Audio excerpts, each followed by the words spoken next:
से वो रंगीन गाड़ी सज चुकी है, फिर से टीम निकलने वाली है।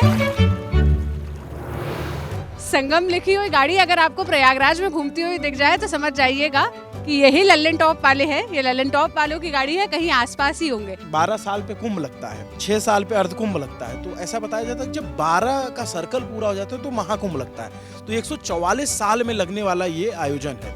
हम जो देख रहे हैं वो हम आपको दिखाएंगे। वसुधैव कुटुम्बकम की भावना को, प्रेम के मिलाप को और दिखाएंगे प्रयाग के स्वाद को, और ये सब मिल करके बनाएगा लल्लन टॉप संगम। फिर से वो रंगीन गाड़ी सज चुकी है, फिर से टीम निकलने वाली है। निकल ही रही थी कि हमने इनको रोक लिया। संगम लिखी हुई गाड़ी अगर आपको प्रयागराज में घूमती हुई दिख जाए तो समझ जाइएगा कि यही लल्लन टॉप वाले हैं। ये लल्लन टॉप वालों की गाड़ी है, कहीं आसपास ही होंगे।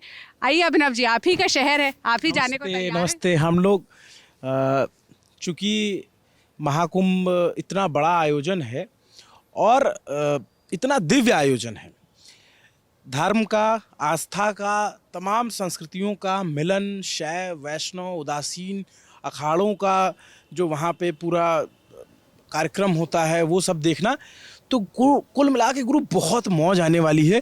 ये कुंभ एक अपने आप में एक चलता फिरता शहर है। आप सोचिए कि उत्तर प्रदेश में 75 ज़िले हैं, एक अलग से ज़िला बसाया गया, 76वां ज़िला उसे घोषित किया गया। उस पूरे इलाके को प्रयागराज में, जिला प्रयागराज के अंतर्गत आने वाला, अब वो एक नया ज़िला डिक्लेयर किया गया फौरी तौर पर। आप सोचिए कि कितना अद्भुत होगा कि कड़कड़ाटी ठंड पड़ रही है, एकदम से कोहरा है, हवा चल रही है, उसमें आस्था का एक सैलाब चला जा रहा है। और जैसे कुमार गौतम जी की कविता है ना, एहू हाथे जोरा, ओहू हाथे जोरा, कांधी पे बोरी, कपारे पे बोरा, तो वो सब कुछ आपको देखने को मिलेगा प्रयागराज में, कुंभ में। और चूंकि एज ए जर्नलिस्ट हमारे लिए भी और मेरे लिए तो खास करके कि मैं वहाँ जहाँ जन्मा, जहाँ पला बढ़ा, उसको जितना मैंने जाना है और जितना मैंने समझा और जितना मैंने देखा है, उसको अपने नज़रिए से और जितना वहाँ दिखेगा उसको आपको दिखाने का एक अलग सौभाग्य, एक अलग आनंद है। और इसलिए क्योंकि आप देखेंगे कि सिर्फ धर्म से जुड़ा मसला नहीं है कुंभ में धर्म, अध्यात्म, आस्था के इतर आप मैनेजमेंट देखिए कि करोड़ों लोग एक साथ एक जगह पे गैदर हो रहे हैं। लोग आते हैं दुनिया से, बड़े बड़े विश्वविद्यालयों के लोग आते हैं रिसर्च करने के लिए आखिर ये आयोजन होता कैसे। और आज से नहीं हो रहा है, सालों से होता आ रहा है, जिसका जिक्र वेदों पुराणों में मिलता है। तो एक ऐसा आयोजन, और जैसे 12 साल पे कुंभ लगता है, 6 साल पे अर्धकुंभ लगता है, तो ऐसा बताया जाता है कि जब 12 का सर्कल पूरा हो जाता है तो महाकुंभ लगता है। तो 144 साल में लगने वाला ये आयोजन है। हर साल वहाँ माघ मेला होता है, लेकिन इस आयोजन का महत्व इसलिए भी ज़्यादा है। तो इसके अलावा जो मैंने कहा कि वो गैदरिंग, वो मैनेजमेंट, उसका जो सोशियो इकॉनमी इम्पैक्ट है वो कितना बड़ा है, कितना ज़बरदस्त तरीके का। और अलबेले किरदार, अतरंगी मेला जो है, आपको लगेगा कि कितने अद्भुत लोग और अद्भुत व्यक्ति मिलते हैं वहाँ बोलने के लिए, बताने के लिए। ज्ञानी विद्वान लोग हैं अपने एक्सपीरियंसेस बताने के लिए, अपनी साधना को साझा करने के लिए। तो जो साधुओं की अपनी दुनिया है और उसके बाद आम लोगों की जो दुनिया है, जो कल्पवास करते हैं, कल्पवासियों का एक अलग शिविर होता है, अलग अलग जगहों से लोग आते हैं कल्पवास करने के लिए। उनका प्रण होता है इतने साल कल्पवास करेंगे, उनका एक अलग 40 दिन का जीवन होता है, जो बाकायदा वहाँ टेंट में आकर के रहते हैं। तो हम इस तरह की स्टोरीज आपके सामने, आपको अगर मैं बताऊं सोनल की, जो अखाड़े होते हैं उनका अपना हाई कोर्ट होता है, उनका अपना नियम कानून होता है, उनके अपने कोतवाल होते हैं, उनके अपने महंत श्री महंत होते हैं। ये सारी कहानियाँ जो नागाओं की दुनिया है, उसमें खूनी नागा कौन से होते हैं, जो उज्जैन के नागा क्या करते हैं, प्रयागराज के जो नागा होते हैं, नागाओं पे बहुत सारी चर्चा होती है। लेकिन इस बार आपको जो लल्लन टॉप पे देखने को मिलेगा वो बिल्कुल अलग होगा। वो जो हमारा अध्ययन किया हुआ है और इसके अलावा जो हमारा जिया हुआ है, जो हमारा यथार्थ है, उसको हम कैमरे के सामने लाने की कोशिश करेंगे। जिसमें हमारे साथी नीरज हमारे साथ रहेंगे, हमारे साथी सदाबहार झुमरी तरैया वाले अमतेश जी रहेंगे। आप प्रयागराज से हैं, तो वो क्या लाइन चलती है कि प्रयाग बुलावत आई? नहीं, हमारे तो अवधि में बात होती है। क्या प्रयागराज बुला रहा है, इसको कैसे तो बोलेंगे? प्रयाग बुलावत है। बुलावत है, हाँ, मतलब कि वो अवधि है कि कसो का हलवा। तो संगम में आदमी आता है तो डुबकी लगाता है, हर हर गंगे कहता है और उसके बाद स्नान करता है, तो आदमी हालचाल पूछते हैं लोग। एक वो बड़ा अद्भुत उत्साह होता है, लोगों को आना चाहिए और ज़्यादा से ज़्यादा लोगों को देखना चाहिए कि किस तरीके से लोग बच्चों से लेकर के बुज़ुर्गों तक के लिए इतना लालायित कर देने वाला मेला होता है कि लोगों को जाना होता है। खिचड़ी, उसी त्यौहार मकर संक्रांति आता है तो लोग खिचड़ी का सामान जो तिल का, गुड़ का, ये तमाम बना करके ले जाते हैं मेले में। कुंभ ऐसा आयोजन है जो इकलौता है जिसमें नागा बनते हैं। नागा साधु और नॉर्मल नहीं बन सकता, कुंभ में ही बनेंगे। या कैसे वहाँ पे जो एक टर्म यूज़ किया जाता है, अब तो कम लोग इस्तेमाल करते हैं, जो पंडे होते हैं जिसे वो प्रयागवाल होते हैं, उनसे अगर आप मिलोगे तो जैसे मैं जाऊंगा ये बता दूंगा ये सोनल पटेरिया हैं, इनका बताइए, तो आपके वो 300-400 साल पुरानी पुश्तों के नाम बता देंगे, उनके पास सारा रिकॉर्ड होता है।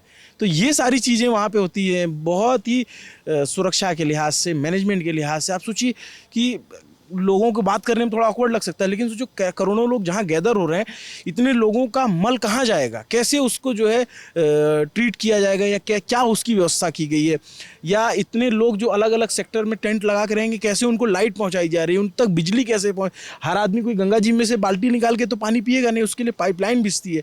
वो सब कुछ अपने जो चकड़ प्लेट पे जो वहाँ पे बनता है, पांटून के पुल होते हैं, वो सब देखने में अपना अलग आनंद है। इसके अलावा जो खाने पीने से रिलेटेड चीज़ें हैं, जिसको बहुत सारा जो है फिगर आउट कर रखा है नीरज ने, अमितेश ने बहुत कुछ सोच रखा है, तो हम लोग उस पर काम करेंगे। और अलग अलग हर कदम पे स्टोरी बिछी हुई है वहाँ पे।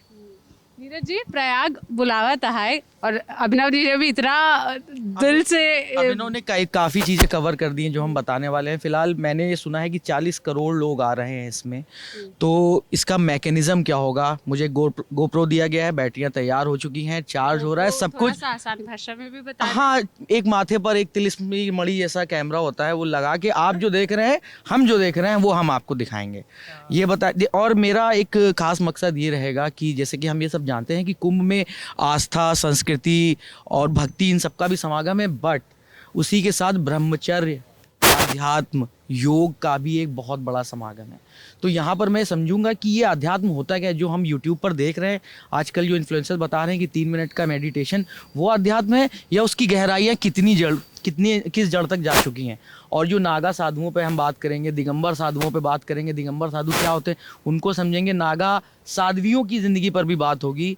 और बाकी अमितेश भाई और पूरी टीम है मेरी, जो मैं देखूंगा मैं आपको दिखाऊंगा, आप भी बाबा बनेंगे ब्लॉगर। हाँ। अमितेश जी, आप तो ऐसे इवेंट्स में जाते रहते हैं, आप हमारे साथ न्यूज़ कवर करते हैं, बाकी चीज़ें कवर करते हैं।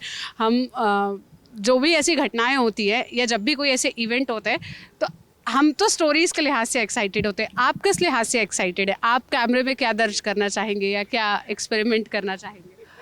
मैं अपना एक्सपीरियंस बताता हूँ। मैं जब आखिरी बार संगम गया था तो कुलदीप सरदार के साथ गया था इलेक्शन कवरेज के लिए, 2017 में हम जब गए थे यूपी विधानसभा में। तो उनके वीडियो का जो संगम पे हमने वीडियो करा था, उसका एक इंट्रो था कि संगम 2 बार आना चाहिए, एक बार अकेले और एक बार किसी के साथ। तो इस बार जो मैं जा रहा हूँ वो अपने आप में बहुत महाकाय, बड़ा विशाल सा कुंभ मेला, जो कि बता रहे हैं कि कई सालों के बाद जो इतना ये ऐसा मौका आया है, मतलब 12 साल में महाकुंभ होता है, लेकिन इसका कुछ और गणित बता रहे हैं, ये लोग ज़्यादा बेहतर बता पाएंगे। बाकी मेरा जाने का लोभ ये है कि मैं ऐसे जगह पे, एक तो इतना भीड़ होगा तो अलग अलग तरह के आपको इमोशन दिखेंगे, कहीं कुछ चल रहा है, कहीं कोई लोग आए हैं बिहार से आए हैं, तो कभी कोई साउथ से आया हुआ होगा, कोई कश्मीर से आया होगा, तो आपको देश के अलग अलग कोनों से लोग आए होंगे, सबकी अपनी अपनी कुछ इच्छाएं होंगी, कुछ मन्नतें होंगी, उनको लेकर के कितने सालों से सोच रखा हो कि महाकुंभ जब होगा तो हम डुबकी लगाने जाएंगे, तो उनके अलग अलग इमोशन, छोटी बड़ी स्टोरीज़, तो ये सारी चीज़ कैमरे से दिखाने का मौका मिलेगा। तीनों में से किसी ने भी ये मेंशन नहीं किया, यहाँ दिल्ली में खड़ी हूँ मैं, और आज तो ये तापमान के जानकारों के हिसाब से कहूँ तो बहुत ज़्यादा ठंड नहीं है, तब भी मैं कांपे जा रही हूँ।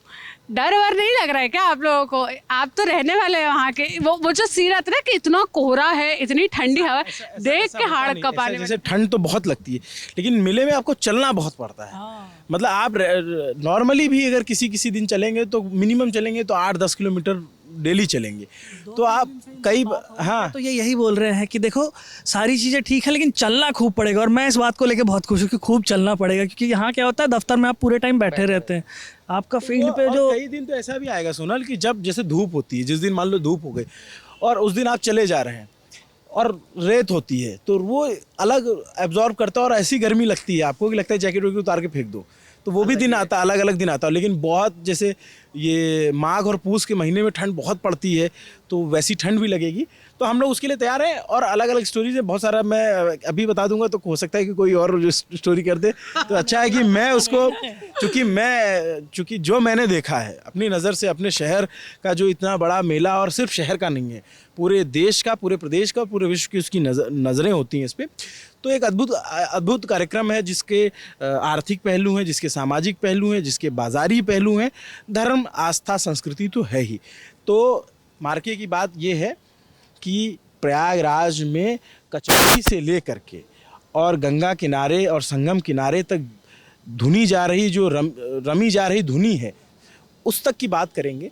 इसके अलावा जो मेन हमारा फोकस रहेगा वो ये रहेगा कि हम अलग अलग जो कैरेक्टर्स हैं उनको आइडेंटिफाई कर सकें कि जो दुर्लभ लोग हैं जो आमतौर पे मिलते नहीं उनको। जैसे वो कौन हठ योग करने वाले बाबा का मैंने वीडियो देखा, इतनी ठंड में उनको देख के मुझे लगा कि मैं ऐसा कभी हट करके भी ये नहीं कर पाऊंगी बाबा जितना। ऐसे जिन्होंने 32 साल से नहाया नहीं है, लेकिन वो उनकी स्वच्छता अलग तरह से हो रही है, उस पर भी एक बात करेंगे। तो मैं चलते चलते प्रोमो की लाइन बोल देता हूँ कि प्रयागराज में कुंभ मेला जो लग रहा है, प्रयाग के प्रेमी खाने से लेकर के संगम की माटी में रमी जा रही धुनी तक हम उसको दिखाएंगे।